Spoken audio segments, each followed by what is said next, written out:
Bonsoir à toutes et à tous, une nouvelle édition, un nouveau numéro de ces soirées d'exception. Nous sommes ce soir au Château Dauphin à Pont-Gibaud. Merci au comte et à la comtesse de Germigny de nous accueillir.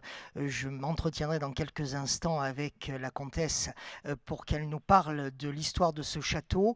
C'est une soirée liée aux traditions, une soirée liée au terroir, avec l'ensemble, une grande partie en tout cas des confréries présentes dans le département, notamment du Puy-de-Dôme. Regardez comme ils sont beaux. Belles, bien évidemment, je n'oublie pas ces dames. Regardez les couleurs, je voudrais qu'on les applaudisse parce qu'ils sont tous là en grande tenue. Des plans magnifiques sur le château avec Éric Morchaiser à la réalisation, Denis Corchia pour les images aériennes. Je vous redirai ça tout au long de la soirée. Regardez la météo, mesdames, messieurs. Hier, à la même heure, je ne vous dis pas dans quel état j'étais. Je ne vous dis pas dans quel état j'étais. Je regarde surtout la comtesse, parce que nous avions un plan B, mais le plan B n'était pas terrible quand même. Il n'était pas terrible. C'était juste là. Nous sommes ici, tout va bien. Merci aux maires et leurs représentants des villes de Pont-Gibaud, Saint-Ours-les-Roches, Saint-Pierre-le-Chastel, Bromont-la-Motte, Montfermy, Mazaille de la communauté de communes d'être avec nous ce soir. Je voudrais remercier particulièrement la mairie de Pont-Gibaud qui nous a mis à disposition les chaises et les bancs nécessaires à cette soirée. Je voudrais citer nos partenaires, bien sûr, la région Auvergne-Rhône-Alpes, Peretti, l'art et la matière, Caisse d'épargne Auvergne-Limousin, groupe EDF, restaurant McDo, Info Magazine, groupe Gestion 4, CBRE Atrium, HR Haïti, Radioscoop, et oui, un nouveau partenaire à nos côtés, Radioscoop. Merci à Pascal Larieux d'avoir accepté ce partenariat et de l'initier à partir de ce soir. Madame la comtesse, si vous voulez bien me rejoindre sous les applaudissements de vos invités. Françoise de Germigny, merci d'être avec nous. Merci surtout de nous accueillir. Mettez-vous par là. C'est avec grand plaisir. Je voudrais que vous nous parliez de ce château, de son histoire, et aussi des jardins. Montaigne, c'est pas banal, Montaigne a dit: le jardin est petit, carré, les allées sont relevées de bien 4 ou 5 pieds, les carreaux sont en fond où il y a force fruitière et peu d'herbe. Les côtés des 10 carreaux ainsi enfoncés revêtus de pierres de taille. Bon, c'est du Montaigne, c'est dans le texte.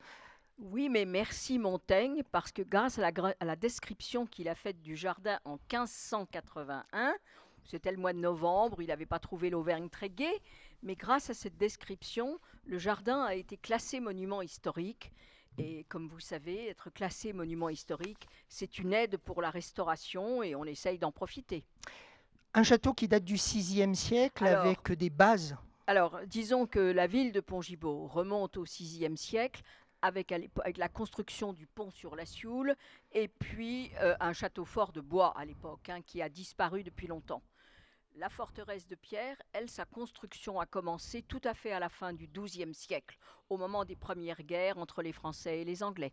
Alors ici, il s'est passé pas mal de heurts, justement. On s'est beaucoup battu dans cette cour. Oui, parce que l'Auvergne avait été rattachée, c'est vieux, par Charlemagne au duché d'Aquitaine. Quand le duché d'Aquitaine est devenu anglais, eh bien nous sommes devenus anglais avec. Donc paradoxalement, on est en plein centre de la France, mais ici on était anglais à la fin du XIIe siècle. Donc évidemment, le roi de France essaye de reprendre les provinces perdues, et l'Auvergne se hérisse de places fortes. Donc, et ici, la construction commence en 1190. Qui donne à ce château l'allure qu'il a aujourd'hui? Alors, d'abord, le comte Dauphin, donc le constructeur, à la fin du XIIe siècle, en construisant d'abord le donjon rond, et puis plus tard, au moment de la guerre de Cent Ans, à la fin de la guerre de Cent Ans, le maréchal Gilbert III de Lafayette, qui avait été compagnon d'armes de Jeanne d'Arc, fait d'énormes travaux. Alors, il renforce le château, il renforce les défenses, il entoure Pont-Gibaud de remparts, etc. Donc sa configuration actuelle, extérieure, elle date du XVe. Quel plaisir à vivre pour vous et votre mari dans une telle demeure? Écoutez, je crois que d'abord le plaisir, il est quand même historique. C'est passionnant de vivre dans une demeure qui a beaucoup d'histoire et une histoire que l'on connaît. Ça, c'est très passionnant. C'est aussi agréable de vivre au milieu de belles choses, hein, de beaux objets, d'art, etc. Et puis, notre histoire familiale, elle est liée à ce château depuis 1756, ce qui contribue aussi à rendre le plaisir plus important, parce que c'est un plaisir historique, mais que la famille a vécu et partagé. Que dites-vous aux nouvelles générations, justement, celles qui demain vous succéderont ou après-demain vous succéderont et qui un jour devront aussi faire vivre cette demeure? Eh bien, écoutez, on essaye de leur faire partager la passion qui nous anime, parce qu'il faut bien dire que certains jours, c'est quand même très difficile à gérer, financièrement surtout, je dirais, et qu'il ne faut pas les décourager à l'avance, il faut qu'elles continuent. Donc, on essaye de leur transmettre la passion, puis après, ce sera à eux de gérer, hein. On n'est pas maître de l'avenir, donc bon. Le château, on peut précisément le visiter. Il est ouvert chaque année le 1er juillet, donc vous l'avez réouvert entre hier et aujourd'hui. Voilà, alors il est ouvert plus longtemps que ça, mais du 1er juillet au 31 août, il est ouvert tous les après-midi, sauf le lundi. Donc on a ouvert aujourd'hui pour le premier après-midi. Mais au printemps et à l'automne, il est ouvert tous les dimanches et jours fériés.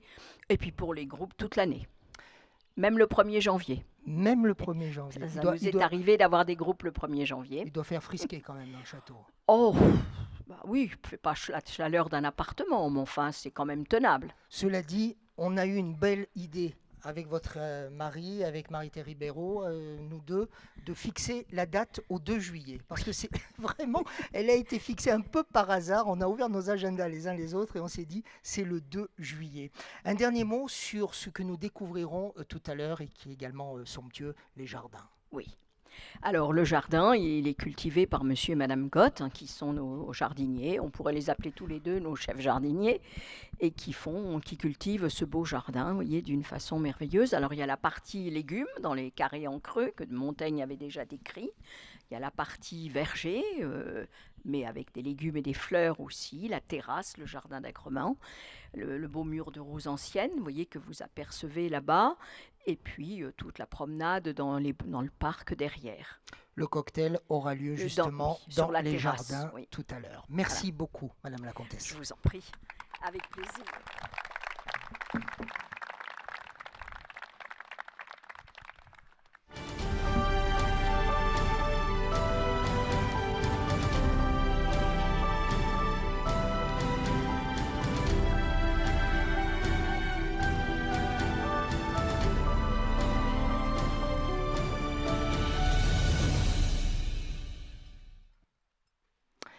Une soirée exceptionnelle autour de nos traditions, des mets, des vins, des produits qui font la noblesse du terroir et la noblesse aussi de celles et ceux qui défendent ces valeurs. Les produits du terroir et les confréries sont à l'honneur ce soir dans ce Vue d'Auvergne au Château Dauphin à Pongibaux. Un bon repas n'est rien sans le vin, donc on va commencer avec votre confrérie puisque précisément, vous défendez les vins. Confrérie des Compagnons du Bousset d'Auvergne, Gérard Portavecchia, merci d'être avec nous. Vous voulez exalter le vin d'Auvergne. Racontez-nous. Alors, oui, avant d'arriver dans les flacons, il faut savoir que le vin passe d'abord par une plante qui s'appelle donc la vigne. Et malheureusement, là, hier, suite à l'orage, là, j'ai appris qu'il y avait un viticulteur au Cré. Il a 7 hectares de vignes qui ont été détruites par la grêle en l'espace d'une demi-heure. Donc, vous voyez que ce n'est pas évident. Alors, donc, le vin, il faut des vignerons, des viticulteurs, il faut des gens qui ramassent, il faut tailler la vigne. Enfin, c'est un travail considérable. Après, il faut le vinifier. Donc, il y a tout un processus. Alors, c'est un processus, j'allais dire un peu chimique, mais il n'y a aucune chimie. Hein. Et votre confrérie veut raconter tout ça régulièrement. Voilà. Qui sont les compagnons du Bousset? Alors, les compagnons, si vous voulez, moi, je les ai traduits de la manière suivante. Un compagnon, c'est d'abord un épicurien de naissance. Celui qui aime la vie. Voilà. Et les bonnes choses. Voilà. Et ce qui va avec. Ensuite, un vinodidacte par vocation, c'est-à-dire qu'il aime le vin.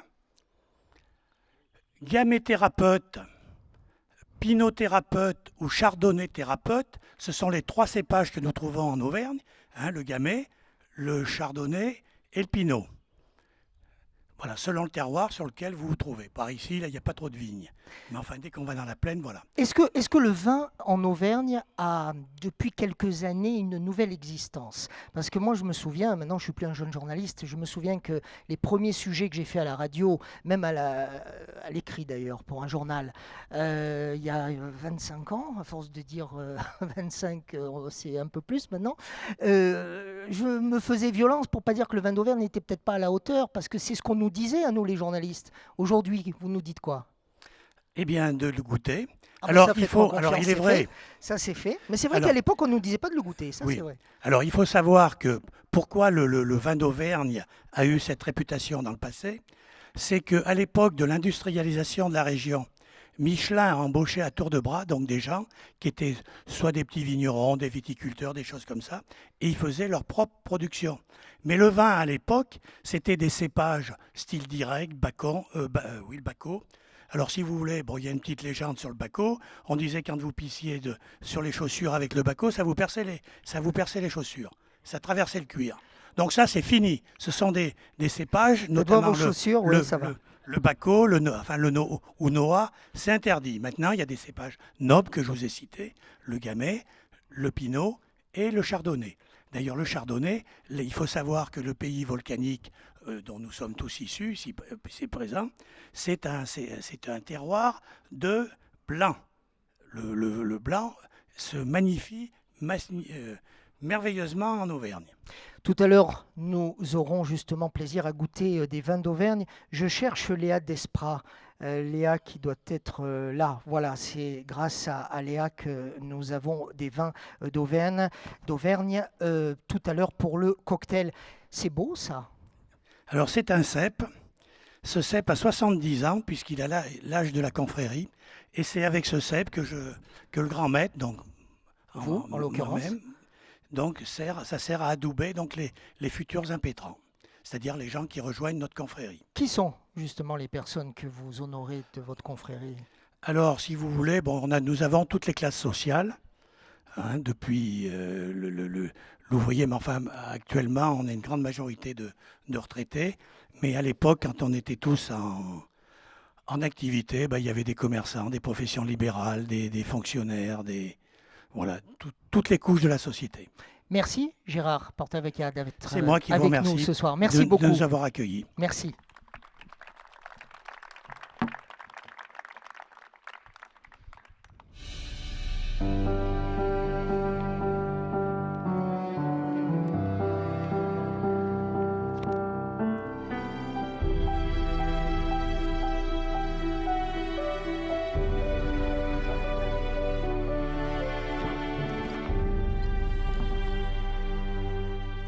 Prenez chacun un micro, messieurs. On va poursuivre avec la confrérie de la saucisse de chou d'Arconsa, avec Jean-Louis Garret pour en parler.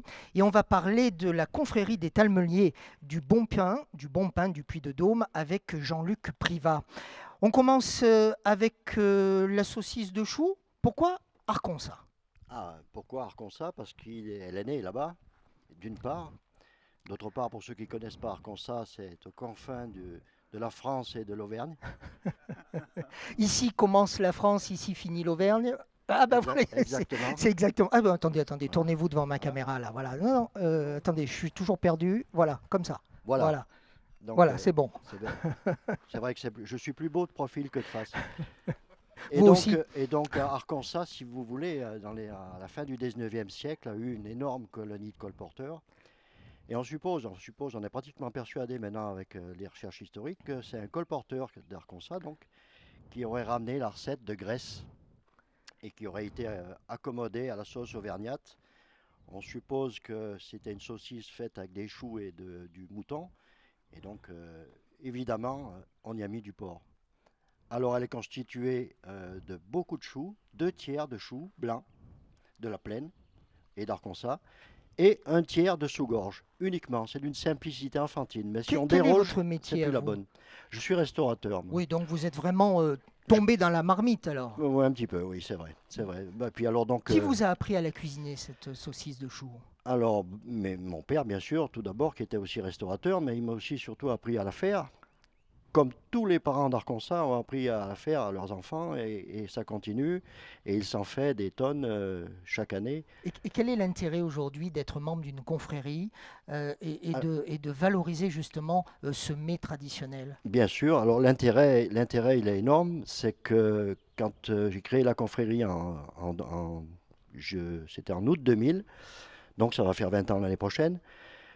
La saucisse de chou se faisait toujours à Arconsa, mais il s'en faisait de plus en plus loin et de plus en plus mal. Donc, on a dit, il faut rattraper ça.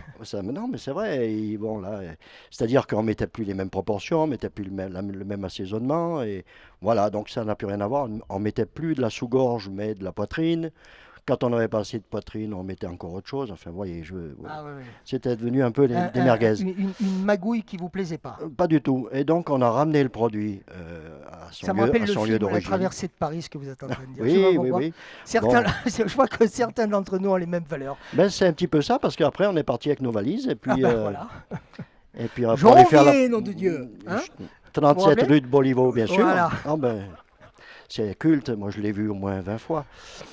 Voilà, mais il n'y avait pas de saucisse de chou dans les valises, c'est vrai. On va parler du pain, les talmeliers du bon pain. Talmeliers du bon Merci Jean-Luc Privat d'être avec nous. Vous voulez faire connaître le bon pain. C'est quoi le bon pain? Ah, c'est quoi le bon pain? C'est celui que tout le monde va aimer le matin en se levant, en déjeunant bien tranquillement. Le bon pain, c'est quelque chose qui va faire plaisir, avec lequel on va se faire plaisir de déguster la saucisse de chou, par exemple, ou un bon fromage, hein, accompagné d'un bon petit vin ou des choses comme ça. Vous êtes boulanger vous-même? Je suis boulanger moi-même. Quel est l'intérêt de faire partie d'une confrérie au-delà d'un syndicat professionnel? Parce que les syndicats Voilà. professionnels, ils défendent des choses et les confréries en défendent d'autres. Voilà, tout à fait. Le syndicat professionnel, c'est plus politique.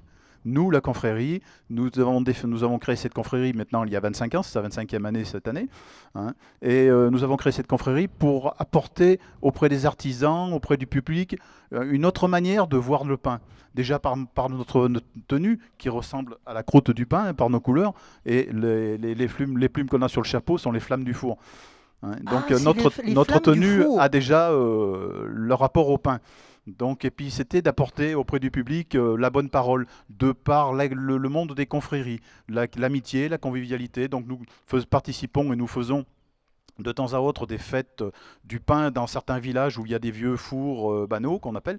Et là, nous faisons voir aux particuliers ce que devrait être le vrai pain et le bon pain. Il y a quelque chose qui m'a interpellé quand j'ai regardé un peu ce qui avait été préparé pour cette soirée, c'est que vous dites vouloir rallier les artisans boulangers du département. Donc ça veut dire que c'est pas gagné. C'est pas gagné, mais c'est quand même sur la bonne marche. Mais pourquoi? Parce que ça fonctionne plus d'être membre d'une confrérie? Ben, c'est déjà difficile d'être membre d'une confrérie parce que le boulanger, ben, il travaille la nuit, le jour il faut qu'il se repose. Donc c'est vrai que quand on est actif, c'est très difficile. Mais c'est très difficile aussi de faire venir les gens dans une association au jour d'aujourd'hui, quelle qu'elle soit, que ce soit la saucisse, que ce soit nous, que ce soit n'importe quelle. La plupart, on est beaucoup de retraités, hein, on parlait tout à l'heure. C'est hein. difficile à C'est rajeunir. beaucoup de retraités, c'est très difficile à rajeunir. Ils n'ont pas tout à fait la même vision que nous sur le monde des confréries, hein, qui est ce partage des choses, cette amitié, cette convivialité. Et c'est ce qui nous manque un tout petit peu. On va beaucoup parler ce soir, partage, convivialité. Nous poursuivrons autour du cocktail. Je le dis plusieurs fois pendant l'émission, mais c'est important parce que vous avez tous amené des produits à découvrir que nos amis vont se faire une joie de découvrir et de goûter. Merci beaucoup Jean-Louis Garret, merci beaucoup Jean-Luc Privat. Merci beaucoup à vous. Merci à vous.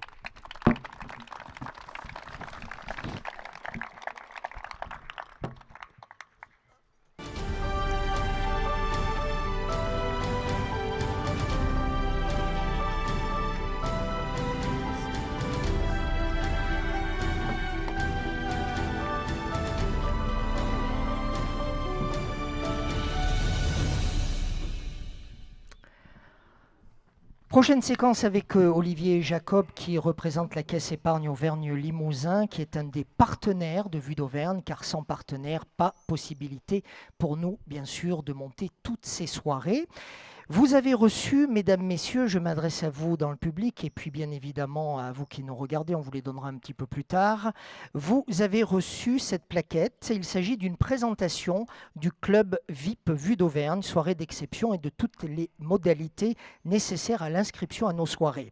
Effectivement, pour certains, vous allez pouvoir être totalement en phase avec les dates, connaître les dates, ne manquer aucune soirée et avoir un accès VIP, comme l'on dit, à tous ces événements d'exception que nous mettons en place tout au long de l'année. C'est pour cette raison que nous avons pensé à une adhésion au club VIP Vue d'Auvergne. Cette adhésion permettra aussi aux entrepreneurs et chefs d'entreprise que vous êtes de pouvoir évoluer dans un nouveau réseau selon les choix d'inscription, de pouvoir aussi se présenter à l'ensemble des invités à nos soirées, de témoigner du savoir-faire de vos entreprises devant nos vidéos, nos caméras, et de disposer de cette séquence vidéo pour information. Certains d'entre vous étaient présents à la dernière soirée Vue d'Auvergne à l'Opéra de Clermont-Ferrand avec Patrick Poivre d'Arvor et le cabinet Barthélemy, partenaire spécifique de cette soirée. 110 000 vues sur la chaîne YouTube, juste uniquement pour cette soirée. Les cartes et précisions du club VIP sont à demander à Marie-Thé Ribeiro et Françoise Perret-Bernard au cours du cocktail. Bon, faut bien faire aussi ma pub, hein. C'est normal. C'est normal, parce que sinon, je vais vous demander plus d'argent encore après. Alors, je préfère autant qu'il y ait aussi des partenaires qui viennent indirectement. Merci en tout cas, Olivier Jacob, directeur des marchés professionnels et de la prescription à la Caisse d'épargne Auvergne-Limousin. Merci d'être avec nous dans ce cadre. Merci pour votre invitation. Merci à la banque de nous soutenir fidèlement. C'est très appréciable. Je voudrais que vous nous parliez justement de ce que vous appelez CEPAL, Caisse épargne Auvergne-Limousin. Un portrait en quelques mots. C'est une banque coopérative de proximité qui a fêté son bicentenaire l'année passée. Donc effectivement, on a une certaine antériorité sur nos territoires. En quelques chiffres, 149 agences réparties sur 7 départements. Donc comme je vous l'ai dit, Auvergne-Limousin. Donc autant de directeurs d'agences sur des agences qu'on dit multimarchés, donc qui traitent à la fois les clientèles particuliers et les clientèles professionnelles. 700 000 clients, dont 15 000 professionnels. Et parmi ces 15 000 professionnels, on a en gros un tiers d'artisans. Quand on s'est rencontrés, en tout cas eu au téléphone pour préparer cette séquence, nous nous sommes dit qu'il fallait parler racines, parce que dans ce type de lieu, les racines, c'est ce qui fait ce lieu, c'est ce qui fait le fait que nous soyons tous réunis, c'est ce qui fait que ces personnes, justement, veulent défendre les traditions. Les racines, c'est l'ADN en fait. C'est quoi l'ADN de votre groupe? C'est 1818. Benjamin de Lesser qui crée la première agence Caisse d'épargne. Donc ça, c'est pour l'histoire. Mais ce qui est important pour nous, c'est réellement d'être en proximité sur nos territoires. Alors, si on pouvait nous qualifier, on dirait proche, engagé, solidaire. Cette proximité, elle se traduit par notre capacité de décision en local. C'est-à-dire que 100% de nos dossiers sont décidés en région. L'engagement, c'est à peu près 1,5 milliard qui sont consacrés chaque année au financement de nos territoires, que ce soit les particuliers, les professionnels, les collectivités, le secteur sanitaire et social.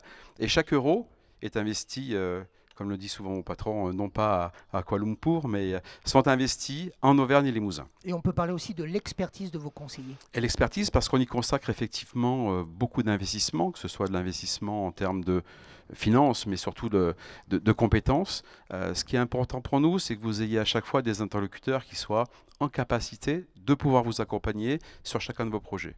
Le plus important, c'est d'avoir une offre. Tous les établissements bancaires ont une offre. On en a une qui est spécifique sur le marché des professionnels et plus particulièrement sur les artisans. Mais au-delà de tout ça, c'est l'humain qui fera la différence. Ce sont nos conseillers qui sont en proximité sur nos territoires et qui sont là pour vous accompagner, vous guider. On prend une petite minute pour parler des offres justement que vous voulez mettre en valeur. Alors sur les offres, si je devais effectivement en qualifier une, c'est tout l'accompagnement qu'on fait aujourd'hui au travers de l'entrepreneuriat au féminin. Le groupe BPCE, la Caisse d'épargne Auvergne-Limousin. Il va falloir bosser un peu, messieurs, pour faire entrer des femmes dans vos confréries. Hein. Mais on en a besoin. Là, il y a des dames qui m'ont fait des beaux sourires, là. On en a besoin parce que c'est vrai qu'en termes de mixité, on a encore tous beaucoup d'efforts à faire. Mais on a de véritables chefs d'entreprise qui sont porteuses de projets souvent dans l'anonymat de leurs demandes. Et on a consacré des enveloppes d'accompagnement en termes financiers, et puis aussi au travers de toutes les plateformes auxquelles nous participons, que ce soit France Active, Initiative France, etc. Donc voilà, pour la partie entrepreneuriat féminin. Moi, je suis très à l'aise. Hein. Moi, les chiffres, je suis très à l'aise. C'est pas un problème de parler argent pour moi. C'est pas parce que j'en ai, c'est parce que c'est comme ça. C'est pas un problème. 20 000 euros à 0,20 sur 7 ans. C'est votre offre. C'est un petit peu moins duré, mais en matière d'intérêt, ça n'en fera pas plus. Voilà. Et sans garantie pour les femmes. Voilà. Merci beaucoup d'être venu ce soir. Vous restez avec nous, bien évidemment, et on va partager et on va continuer à parler business tout au long du cours. Je vous remercie. Merci, Olivier Jacob. Merci.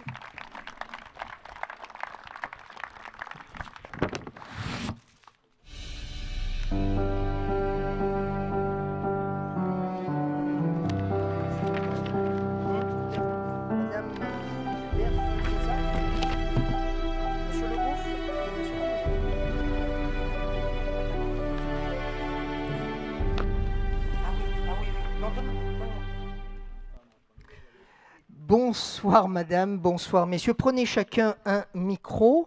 Voilà, alors, on va parler maintenant d'un moment qui va amuser mes très proches, mais peut-être qu'ils comprendront, vous aussi ou pas d'ailleurs, c'est pas très grave.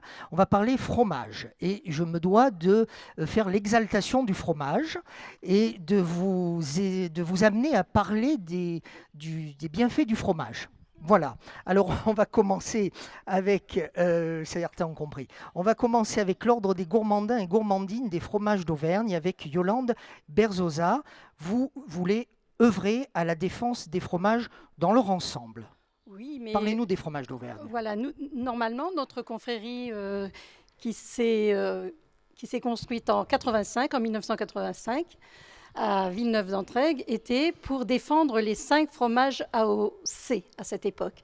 Donc 5 fromages AOP, mais quand on va partout, nous défendons aussi les autres petits fromages, comme le Pavin, le Murol, le Fournol, enfin tous ces bons fromages. Est-ce qu'ils sont si différents les uns des autres? Mais oui, ils sont très très différents parce que les pâturages ne sont pas les mêmes, c'est pas au même endroit, ils ne mangent pas la même chose. Et le goût donc se repère à travers le pâturage. Oui. C'est comme tous les fromages de France. C'est bien ce qu'il y a autour de nous qui fait la saveur. C'est vrai qu'il y a 365 jours dans l'année, on dit qu'il y a autant de fromages en France? Oui, je crois qu'il y en a même plus. Oui. Plus, donc on peut chaque jour goûter un fromage différent de France? Et on commencera sur l'année d'après. Qu'est-ce qui a fait que vous-même, vous êtes venu à cette confrérie? Eh bien, moi j'aime bien le fromage, j'aime bien la convivialité, j'aime bien les gens. Donc, quand j'ai connu les gourmandins, eh bien, ils m'ont plu. Donc, je suis rentrée, ça fait 30 ans que j'y suis. Quelle est votre profession?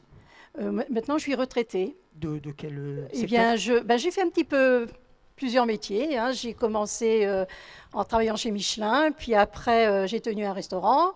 Et puis après, j'ai appris la tapisserie d'ameublement. J'ai fini en apprenant la tapisserie d'ameublement. Et maintenant, je suis à la retraite et je m'occupe. Donc, je suis grand commandeur de la confrérie, ce qui me permet d'avoir du temps pour la confrérie. Vous avez dans votre uniforme des choses spéciales à nous présenter? Non, écoutez, on nous pose toujours la question, pourquoi du gris? Non, mais je ne l'ai pas posé, moi. Moi, je vais vous le dire.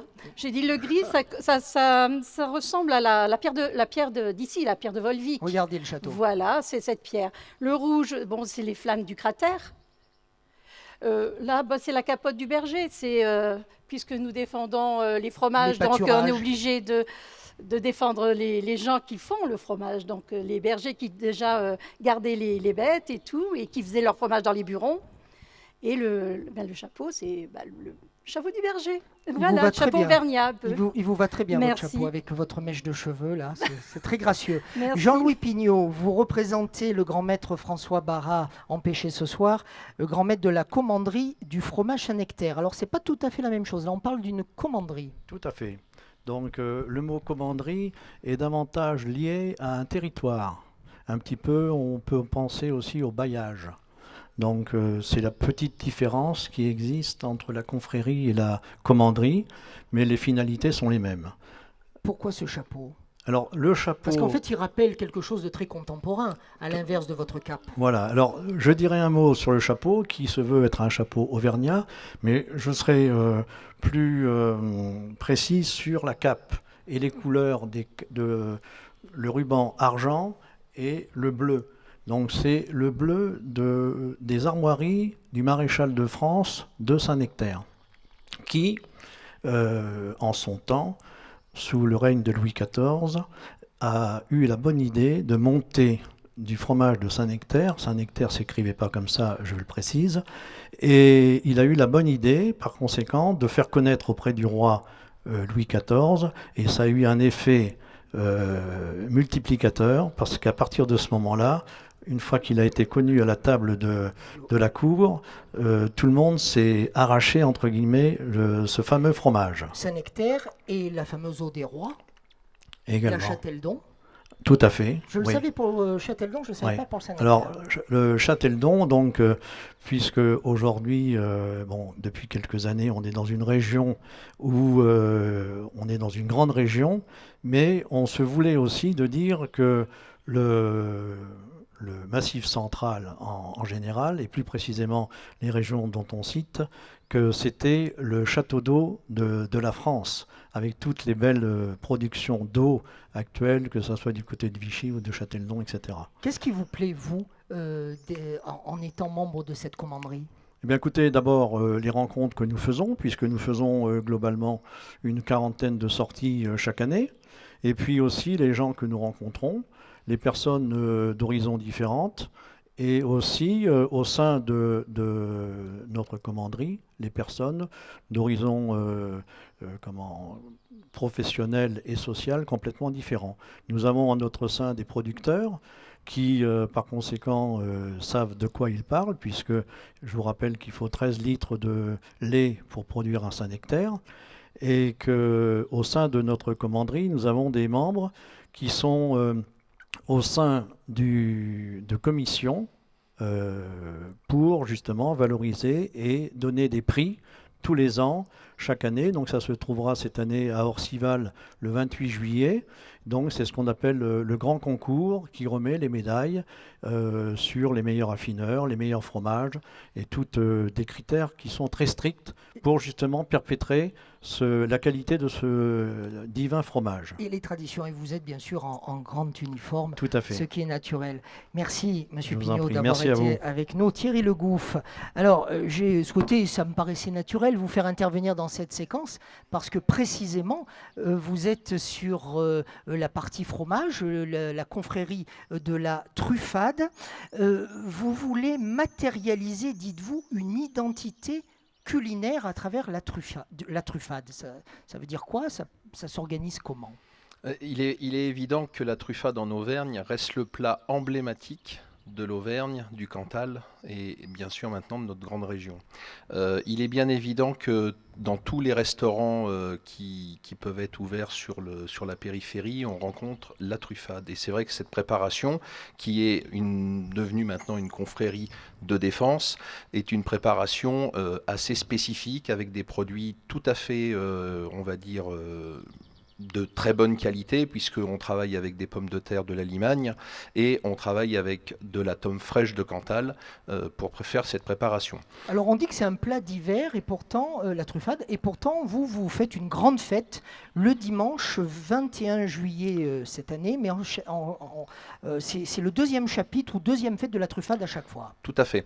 Donc nous avons décidé, notre confrérie est toute jeune puisqu'elle est née en 2016, cette confrérie a été un petit peu l'épilogue d'un consortium de 3 personnes, le maire de Tauves, Christophe Serre, le directeur de l'office de tourisme de l'époque, Sancy Hartens, et moi-même, en disant c'est quand même incroyable que nous ayons des truffades dans tous les restaurants et qu'il n'y ait pas de confrérie.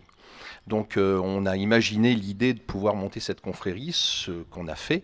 On a présenté donc la confrérie au mois de mai 2016 en disant on va voir s'il y a une adhérence qui se met en place. Donc on avait appelé ça fête de la truffade, mais fête on va en faire. On va en faire. On va en faire. Du verbe faire. Du verbe faire. Et donc, par rapport à ça, on s'est rendu compte que l'engouement était spécifique. Tout de suite derrière, on a été amené à faire des manifestations, entre autres à Chamalières pour la fête de Chamalières le 1er juin, enfin premier week-end de juin, où on arrive à faire 350-400 truffades. Donc on est vraiment une confrérie qui on fait de la truffade pour faire découvrir, mais aussi pour défendre. Une idée pour les maires présents ici, j'ai oublié de citer tout à l'heure, mais il ne faisait pas partie de la communauté de communes, sauf erreur de ma part, le maire d'Orsine, qui nous fait aussi l'amitié d'être avec nous. Merci Jean-Marc d'être avec nous. Jean-Marc Morvan, pardon, j'ai pas le droit de faire des familiarités comme ça, c'est pas grave, on a une partie de prénom en commun, c'est pour ça. Merci d'être avec nous. Tous les trois, j'ai une petite anecdote à partager avec vous, une petite surprise. Très peu le savent ce soir. Est-ce que vous savez que Johnny Hallyday était un grand fan de truffade? Tout à fait, oui. Eh bien, oui, nous avons sa cuisinière qui lui a fait particulière découvrir, qui est avec nous et qui va nous expliquer comment elle faisait et elle préparait la truffade. On l'applaudit, mesdames, messieurs.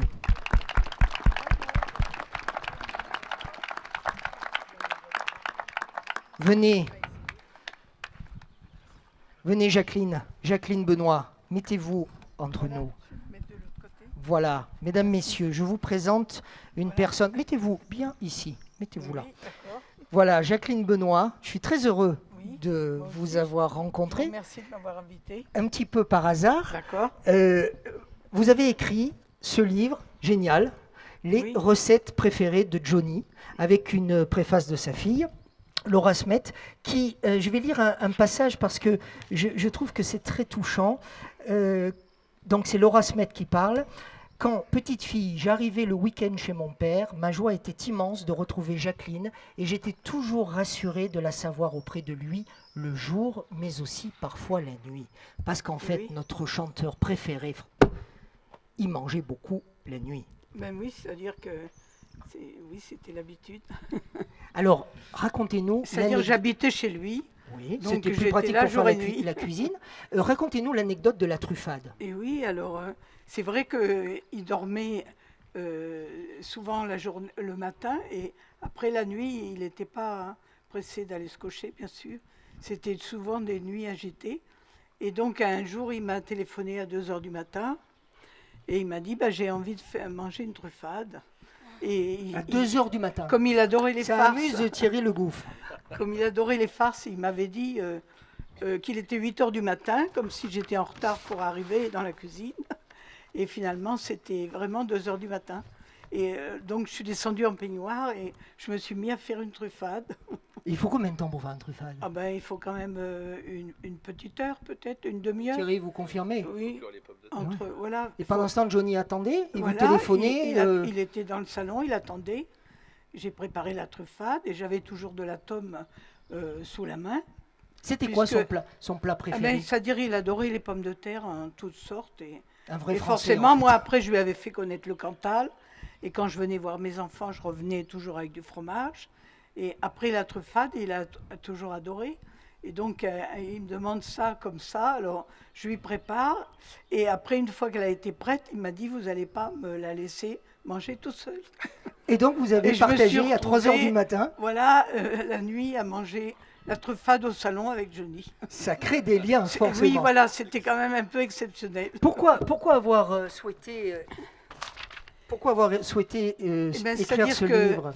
J'ai été invitée à son enterrement, bien sûr, et quand j'ai vu tous ces fans, des milliers de fans qui l'adoraient et qui étaient présents, et ça m'a tellement émue, et j'ai voulu partager avec tous ces fans les moments privilégiés que j'avais vécus chez Johnny. Donc j'ai voulu écrire ce livre à partir de là. Paru chez Hachette. Pour partager les privilèges que j'avais eus d'être là. Merci beaucoup. Et maintenant, vous êtes en résidence ici dans le Puy-de-Dôme. Mais moi j'ai des filles. J'en ai une à Aurillac et une à Clermont. Et je me suis rapprochée de mes filles. Elles ont plus voulu que je travaille, alors je suis rapatriée. Et maintenant, c'est elles qui vous font la popote? Oui, aussi, c'est ça. Voilà, c'est paru ce livre, Les recettes préférées de Johnny, par Jacqueline Benoît, sa cuisinière, paru chez Hachette dans toutes les bonnes librairies. Merci beaucoup Jacqueline d'avoir été beau livre. avec nous ce soir et merci à Jean-Pierre Chaumeillet de nous avoir mis en relation. Merci beaucoup. Merci à tous les.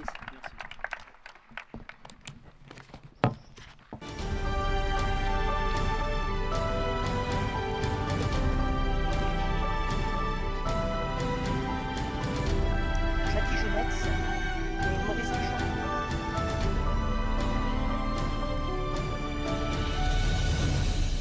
Prenez, mettez-vous là. Messieurs, asseyez-vous ici. Prochaine soirée Vue d'Auvergne, le 19 septembre au château de La Palisse, avec la participation exceptionnelle du comte Jacques de Chabannes, de Bernard Saxé, cavalier et dresseur paraplégique, Édouard de Keating. Son nom est peut-être moins connu que ce qu'il a fait d'exceptionnel. Il est le chirurgien de la première main bionique en Europe.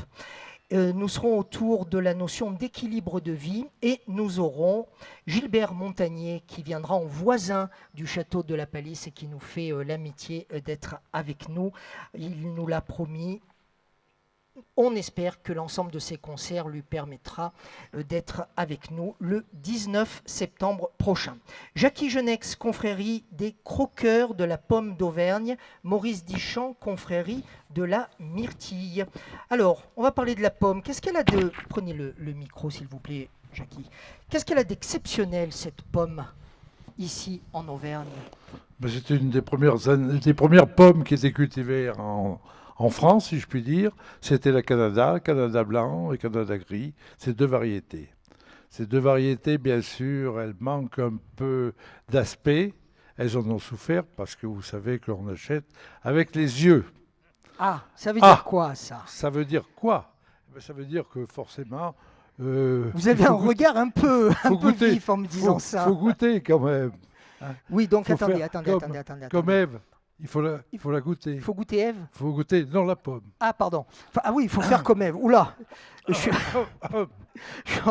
fait chaud là. Si quelqu'un pouvait m'amener un peu d'eau, ça m'arrangerait. Ça m'éviterait de dire des conneries. L'un n'empêche pas l'autre. L'un n'empêche pas l'autre. Enchaînez vite. Qu'est-ce que j'en étais en train de dire? Qu'il faut faire, il faut goûter et pas se contenter de regarder avec les yeux. Ah, c'est un métier, 30 ans. Ne pas se contenter de regarder avec les yeux, ça veut dire qu'aujourd'hui, on cherche le fruit à l'allure idéale? Oui, bien sûr. Et vous voyez que même certains, je ne veux pas dire les producteurs, je ne trouve pas mon mot, mais qui font briller les pommes et les enduisent de cire pour qu'elles pèsent.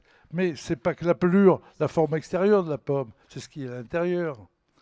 Donc une pomme, même si l'extérieur n'est pas terrible, elle sera succulente à l'intérieur? Elle peut l'être, c'est pas à 100%, mais elle peut l'être. Mais l'Auvergne s'est rattrapée. C'est-à-dire? Car elle a travaillé, elle a créé une autre variété, la Jubilée. La Jubilée? Ah, la Jubilée. La Jubilée, de son vrai nom, c'est Delgolune. Ça vous dit rien? Non. Delbar.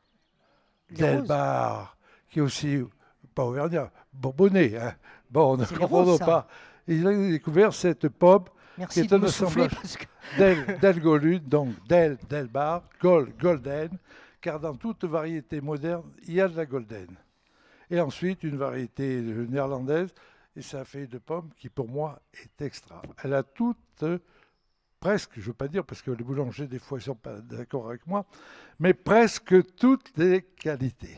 C'est quoi pour vous la pomme que vous mangez en cachette, qui vous plaît? Je ne me cache pas. Ah bon, d'accord. Croyez-moi, je viens d'annoncer mon amour pour Jubilé. Il a une expression dans le visage, ce monsieur. Quand se le disent, Jubilé. Jubilé. Pourquoi Jubilé? 50 ans de Henri Delbar, et c'est pour ça qu'elle a donné ce nom. Mais le vrai nom, c'est Delgolune. Mais il y a d'autres variétés, bien sûr. Maintenant, Ariane, Chanteclair. Voilà, il faudrait voir des variétés qui évoluent, parce qu'une pomme n'est pas bonne du mois de septembre, ou fin août ou septembre, jusqu'au mois de juin l'année après. Votre chapeau, il symbolise une pomme, en fait. Hein? Eh bien, vous avez tout compris. Ben voilà. Hein, avec le pédoncule. Oui. Hein, tout. Baissez un peu la tête qu'on voit le pédoncule. Baissez un petit peu la tête. Ah non, vous voulez pas baisser. Ah voilà, c'est plus joli. C'est ça. encore plus facile. Ah oui. Félicitations, félicitations. On va passer le micro à Maurice Dichand de la confrérie de la myrtille forésienne avec cet attribut qui représente forcément une myrtille. Ah, Tout une à belle fait, myrtille, oui, tout ça à c'est fait. vrai. Alors, ça s'appelle très exactement une boulille. Une boulille. Voilà, tout à fait. C'est symbolique de la myrtille, bien entendu, avec une taille, comme vous le voyez, nettement au-dessus. Il faut savoir que quand on parle de myrtille, on parle toujours à la confrérie de la myrtille sauvage et non pas de la myrtille cultivée. Il y a une différence importante. Le goût. Voilà, tout à fait, au niveau du goût déjà, tout à fait. Et puis la difficulté peut-être à ramasser la myrtille. Alors ça n'a rien à voir, évidemment. La myrtille sauvage est cueillie sur le haut-forêt, donc dans des conditions Vous assez ramassez avec difficiles. un peigne, c'est ça? Avec un peigne, oui, tout à fait. Et nous n'en avons pas là à ramener, mais c'est un instrument qui permet en fait de cueillir le fruit à travers les feuilles et les reliers, en fait. Sans l'abîmer. Sans l'abîmer, parce que la myrtille sur le haut-forêt est souvent appelée improprement érelle. Voilà. Vous avez parlé du Haut-Forez. Le premier dimanche de septembre, vous avez une grande marche sur le Haut-Forez avec de nombreuses activités et donc notamment la fabrication artisanale autour de la myrtille du Forez et de la confiture de myrtille. Oui. Alors, je confirme que vous êtes véritablement un Auvergnat et je vais vous expliquer pourquoi. Attendez, redites-le moi, ça me fait tellement plaisir. Oui. Parce que je crois que c'est la première fois qu'on me dit ça publiquement. Oui. Moi qui suis limousin. Moi, je vais vous dire pourquoi je reconnais un Auvergnat. Un Auvergnat, quand on parle de forêt, chez nous, dans le côté Loire, en Auvergne, on dit le Forez. Ah oui, c'est parce que voilà. j'ai prononcé la différence, le Z. Voilà, le Z ne se prononce pas. Quand on prononce nez, on ne prononce pas non plus le Z. C'est vrai. Mais Saint-Tropez non plus. Chacun ses quand valeurs. on parle du canal de Suez, par exemple, on le prononce. Donc, la marche sur le Haut-Forêt. Sur le Haut-Forêt, alors cette marche, oui, est intéressant d'en parler puisque c'est une de nos grandes manifestations de la confrérie de la myrtille qui demande donc un travail conséquent pour l'organiser et permet de découvrir à la fois des paysages grandioses sur les Hauts-de-Chaume en particulier autour du col du Béal et qui se fait alternativement côté Loire et côté Auvergne puisque nous sommes, nous, si vous voulez, à cheval sur les deux flancs.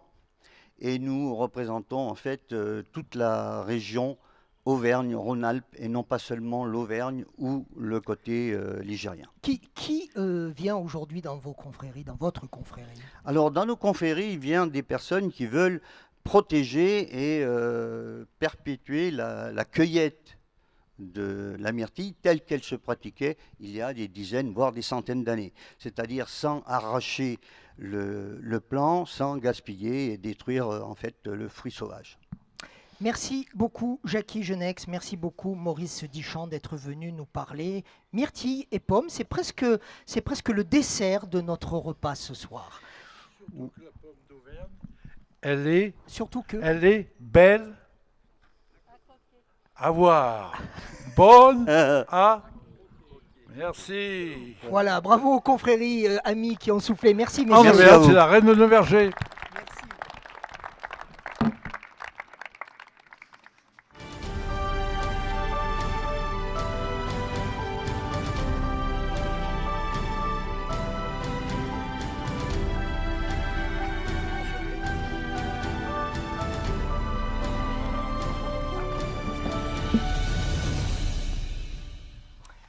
On va poursuivre dans un instant avec la confrérie des couteaux de Thiers et Monsieur Buisson qui nous fait l'amitié d'être avec nous.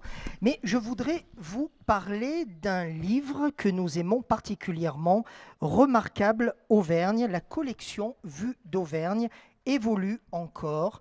Voici 6 années que nous réalisons des films documentaires, des soirées projections dans des cinémas, dans des opéras. Nous avons initié ce type de soirée d'exception comme celle d'aujourd'hui et nous en sommes déjà à la 11e. Et voici le nouveau-né, le livre Vue d'Auvergne, qui est une reprise du contenu des témoignages et des images aériennes que l'on retrouve dans l'ensemble de nos films. En tout cas, on commence avec 6.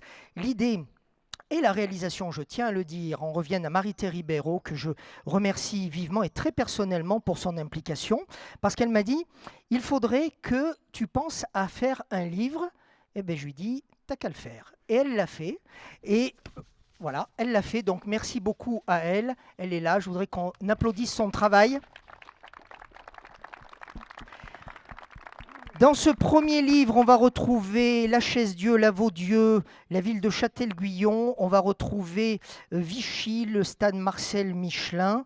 Et j'ai dû oublier aussi Chaudzeg. Le livre est le premier d'une série qui a reçu le soutien du groupe Enedis. Merci à eux et à ses directeurs, dont Pierre-François Mangeon, Lionel Schmitzens.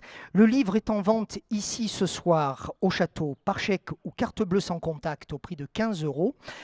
J'insiste un peu parce que acheter le livre, c'est aussi contribuer à nos efforts financiers qui permettent d'organiser et donc de vivre toutes ces soirées. On se fera un plaisir de vous le dédicacer tout à l'heure. Pas Marc, ben oui, mais vous voyez, Marc Blétry, donc voilà. Donc, Monsieur Buisson, du coup, je n'ai pas votre prénom.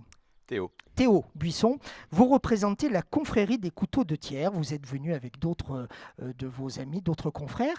Je suis très heureux d'avoir un jeune devant moi. C'est pas parce que les autres étaient moins jeunes que je dis ça. Mais je suis très heureux parce que vous représentez un métier. Voilà, dont on dit parfois qu'il y a un savoir-faire ancestral. On nous dit depuis le début de cette soirée qu'on a du mal à recruter dans les confréries. Bref. J'ai fait l'intro, faites la suite. C'est vrai que, n'en déplaise à l'expression populaire, la coutellerie, c'est quand même le plus vieux métier du monde, je pense. Et malgré tout, voilà, on arrive à rester actuel et à rester moderne et modernisé à la fois, évidemment, et à attirer donc des jeunes dans ce beau métier. Qu'est-ce qui vous plaît, vous, dans la coutellerie ? Tout, je pense, mais le fait de vraiment concevoir et créer un objet du quotidien, très pragmatique. La fonction première, c'est une fonction d'outil quand même. Très très pragmatique, donc éminemment pratique. Mais à la fois, voilà, de transmettre aussi une émotion. Quand on fait un couteau à la main, quand on participe à créer un objet artisanal, c'est valable pas que pour la coutellerie, mais voilà, on transmet vraiment du savoir-faire, de la formation, de l'humain, et donc des émotions à quelqu'un qui va discuter d'un produit pour l'acheter, qui sait ce qu'il veut ou non, qui va le transmettre à un enfant, un petit enfant. On est là vraiment pour créer du lien.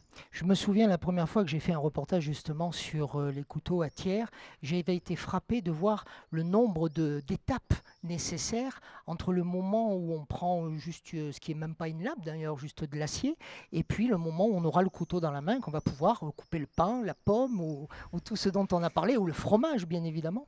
Voilà, exactement. On considère que pour un couteau pliant français, entre guillemets standard, donc une lame, un ressort, une paire de manches, etc.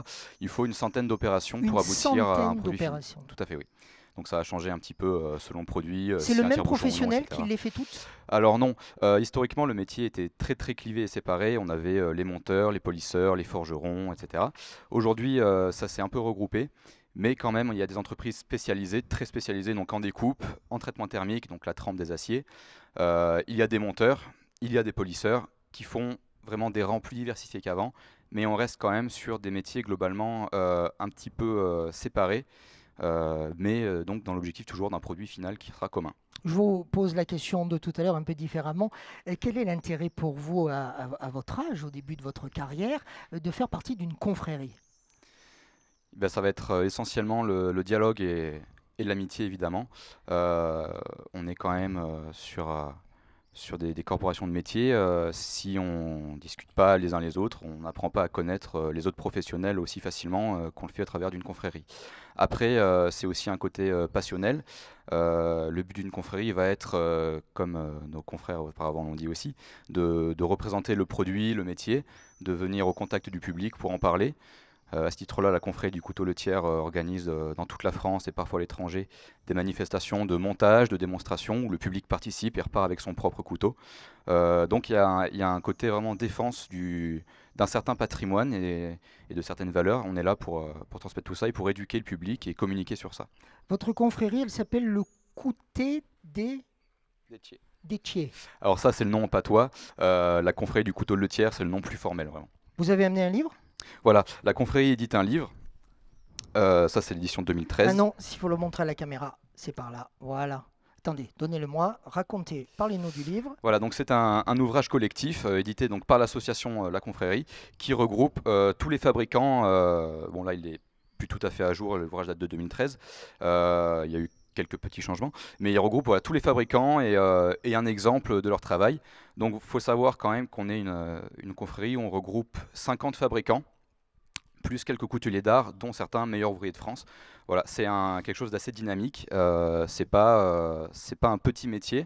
À Thiers, on fabrique 70% des instruments tranchants de France. Donc c'est quand même quelque chose de très très actif et dynamique.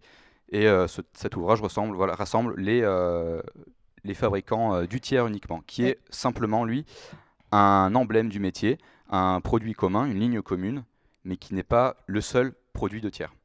Le tiers, confrérie du couteau de Thiers. Merci beaucoup de nous l'avoir amené. Tenez, je vous offre notre livre Vue d'Auvergne. Voilà. Merci beaucoup. Les autres, c'est à l'achat. Mais vous, je vous l'offre. Merci beaucoup, Théo, d'avoir été avec nous. Merci beaucoup.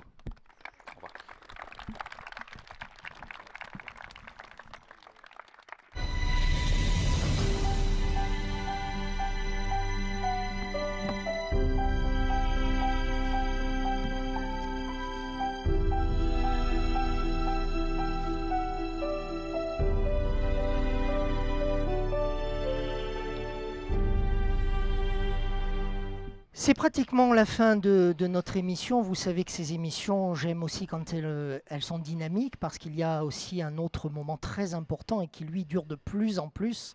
C'est de plus en plus long, mais je rassure le comte et la comtesse, on partira à un horaire décent, comme Johnny avec la truffade vers 3h du matin. Voilà, on a tout ce qu'il faut pour assumer et assurer la truffade. Et puis bien sûr, tous, vous nous avez amené de délicieux produits. Alors, je voudrais vraiment que l'on remercie ce monsieur, mais je voudrais que vous tous, vous leviez pour remercier ce monsieur. Parce que avec Marité, si tu acceptais juste de venir sans, promis, je ne poserai pas de questions. Voilà. Mais c'est vraiment, voilà, Bernard Dumont, Marité Ribeiro, c'est vraiment eux deux qui ont préparé cette soirée. Je crois qu'on peut les applaudir.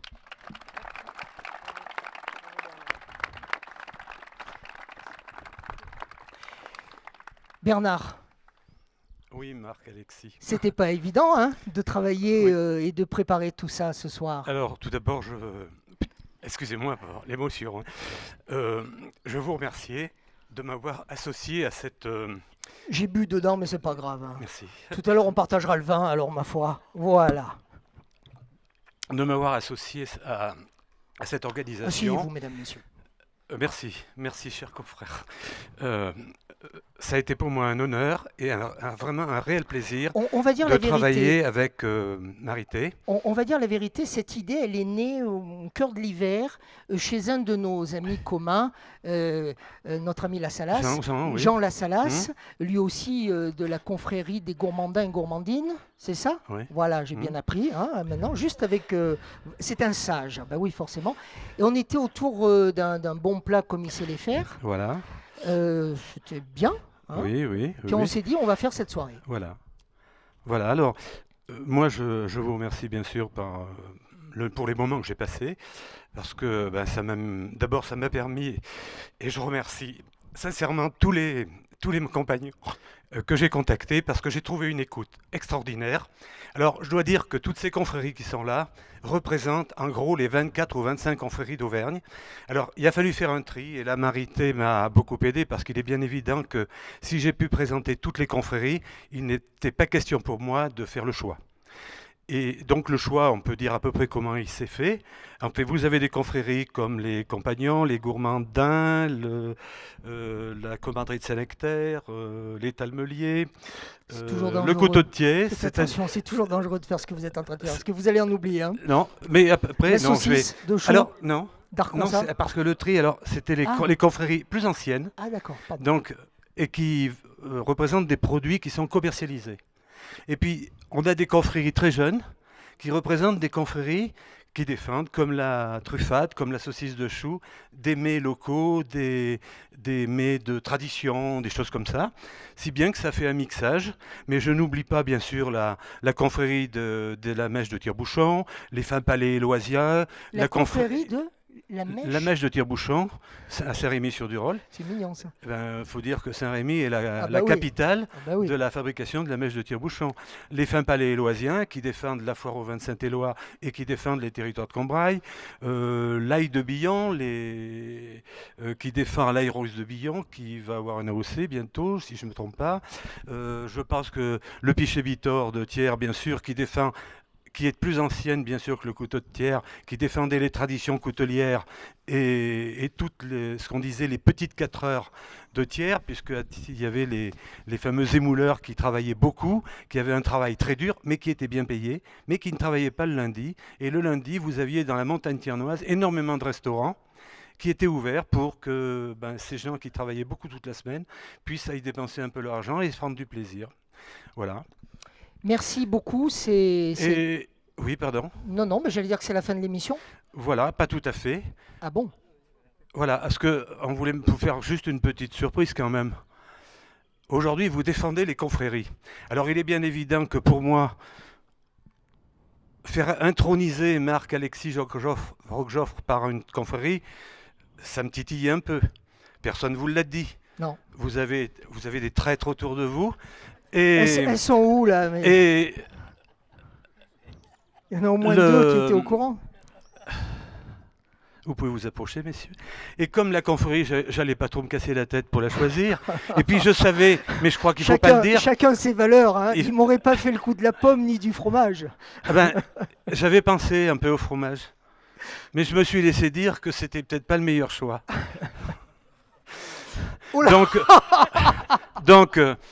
Donc j'ai dit une confrérie que je connais bien pour en faire partie depuis 45 ans. J'ai dit je vais solliciter les compagnons du Bousset. Donc je vais les laisser officier. Et Marc-Alexis, je voulais vous remercier encore. Et puis dire à Marité quel plaisir j'ai eu de fonctionner, de faire toutes les petites recherches qu'on a fait ensemble. Voilà, merci.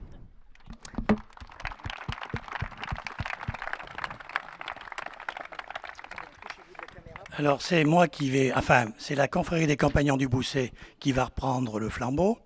Alors pour l'anecdote, sachez que Bernard a été un grand maître de notre confrérie.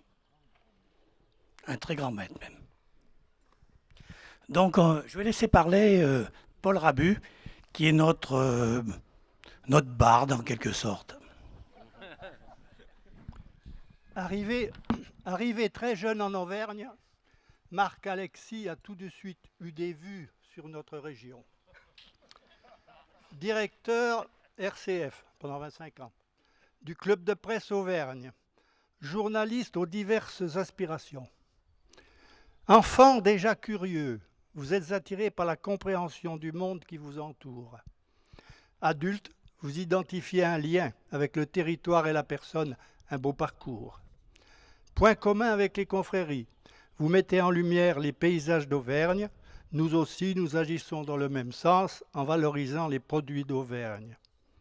Cette soirée d'exception que vous organisez dans ce cadre harmonieux et exceptionnel a pour but de mettre en valeur l'esprit et les actions des confréries traditionnelles. En effet, celles présentes ne sont qu'une petite palette des 24 existantes. Les images magnifiques que vous réalisez avec vue d'Auvergne sont exaltantes et alliées avec une truffade, une fourme, un rouge magma. Dieu que la vie est belle. Auvergnat de cœur, la vigne vous attire. Votre rêve, en posséder une parcelle. Vous êtes bien renseigné. Vous avez une armée d'éléphants. Férus d'histoire. Férus d'histoire. Avez-vous été inspiré par Hannibal ? Lors d'un interview, Madame Ségolène échoue dans vos bras, après une chute royale. Et elle était déjà avec François. À l'image de votre grand-père Henri, vous appliquez les règles de bienséance. Légendaires sont votre extrême gentillesse et votre notoire élégance. Un dernier détail dans vos loisirs. Les montres font aussi partie de vos collections. Pour moi, le temps m'est compté, je dois limiter ma présente intervention. Il est temps de vous récompenser, car vous portez haut les couleurs de l'Auvergne. Nous sommes honorés de vous faire compagnon d'honneur du Bousset d'Auvergne.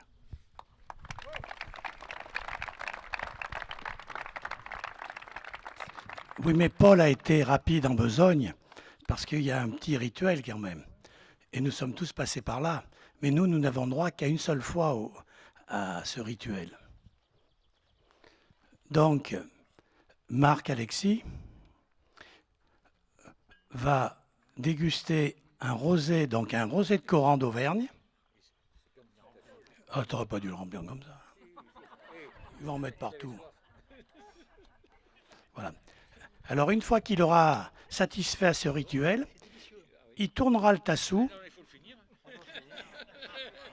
Il tournera le tassou pour montrer donc qu'il a bien satisfait. Et ensuite, je vais procéder donc au moyen du cep que je vous ai parlé tout à l'heure. Je vais l'adouber, puisque c'est les fonctions du grand maître. Donc, c'est, si vous voulez, c'est le reflet de ce qui se faisait auparavant, puisque nous sommes dans un château. C'était les chevaliers. C'est un peu le système. Alors, d'après ce que je viens de voir, donc le rituel est... Il a satisfait, hein? Ouais. Bon. Je dis juste que je ne sais même pas ce qu'est cette musique que j'entends là. C'est l'effet du rosé. Marc-Alexis. Par Noé, père de la vigne. Par Bacchus, dieu du vin. Par Saint-Verny, patron des vignerons, je vous fais compagnon d'honneur de la confrérie du Bousset d'Auvergne. Bienvenue parmi nous.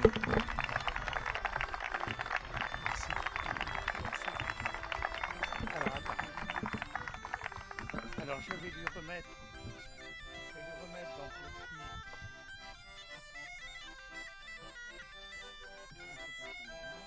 C'est une petite lave d'Auvergne. Vous l'avez émaillé. On va bien s'entendre. Voilà. Mais qu'est-ce qui se passe? Je suis au courant de rien, moi.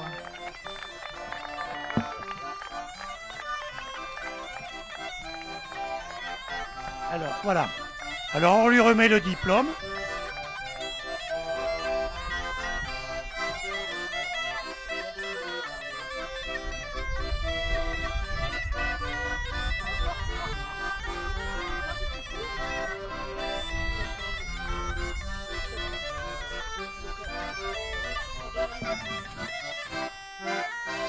Ça fait partie de la surprise.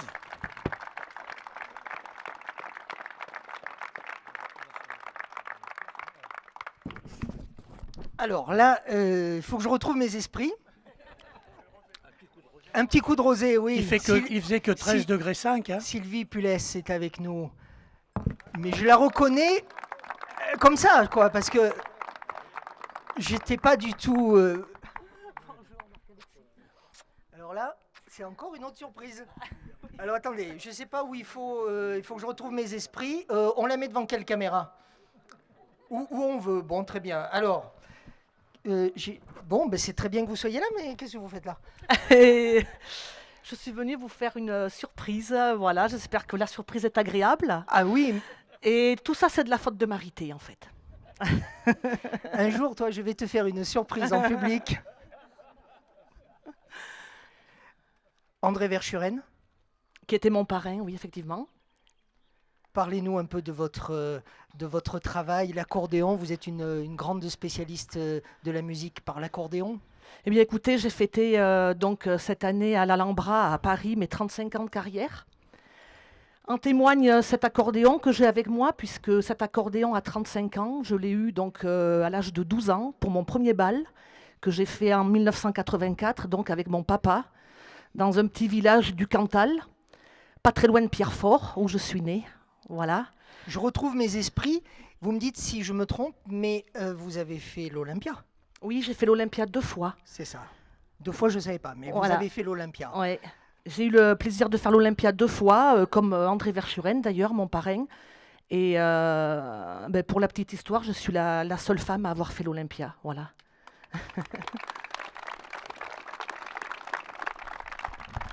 Et vous êtes venu défendre les couleurs de l'Auvergne. Oui, oui, je suis très fière voilà, d'être auvergnate et d'être ambassadrice de l'Auvergne et voilà, autant que je peux et de défendre ma région. Qui vous accompagne? Alors c'est Marcel Clermont à la Cabrette, voilà, qui est un nom prédestiné. Un grand ami, voilà, Clermont. Et on m'a glissé une... On l'appelle Big Moustache aussi, je ne sais pas pourquoi. Big mais... Moustache. Et on m'a glissé une fiche au passage. Il faut que je dise merci à Michel Lepêtre et sa jument. Voilà. C'est la jument jument de Michaud. Vous nous jouez un petit morceau. Oui, mais avant, je vais vous dire quand même un petit mot. Je vais vous dire un petit mot, voilà, parce que vous n'êtes pas là pour ça. Je sais que c'est l'heure de l'apéro, donc c'est très important. Moi, ça a déjà commencé. En Auvergne. Voilà, donc, je voulais vous dire bonsoir à tous. Il est bon, votre rosé. Hein. Il est bon. Hein. Ah oui, il est bon. Donc, je voulais vous dire bonsoir à tous. Je peux pas être adoubé encore un peu. Et vous dire que je suis ravie d'être avec vous ce soir. Alors tout d'abord, je tiens à vous dire que si chacun de vous ici présent ce soir était au courant de ma venue, Marc-Alexis, lui, ne l'était pas. Voilà, parce que je pense qu'il faut expliquer, parce que nos amis ici présents des 2 côtés ne comprennent pas pourquoi je suis surpris. Mais en fait, on m'a demandé, enfin je ne vous dis pas qui d'ailleurs, mais c'est un pluriel quand même, hein, Françoise et Marité m'ont demandé de ne jamais regarder le carton d'invitation de cette soirée. J'ai eu beaucoup de mal, vous me connaissez tous, hein, j'ai eu beaucoup de mal à le faire, mais je l'ai fait. Je n'avais même pas le droit cet après-midi d'aller sur les réseaux sociaux, mais maintenant je comprends pourquoi. Voilà. Et j'ai aussi... oui, en fait, pour moi, c'était une double surprise, une triple même avec l'adoubement. Mais oui, parce qu'en effet, Marité, donc, votre compagne qui organise les soirées Vues d'Auvergne, est à l'origine de ma venue. Et c'est pour cela qu'elle vous a demandé de ne pas regarder les cartons d'invitation. Est-ce bien vrai? N'est-ce pas?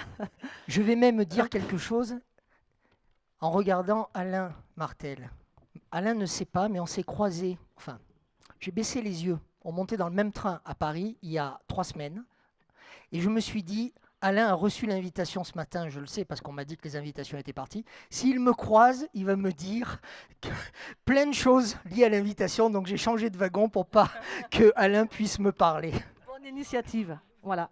Donc c'est un grand honneur pour moi d'être à vos côtés dans ce cadre féerique, hein, avec une superbe météo, n'est-ce pas? On ne peut pas rêver mieux, quoi, vraiment.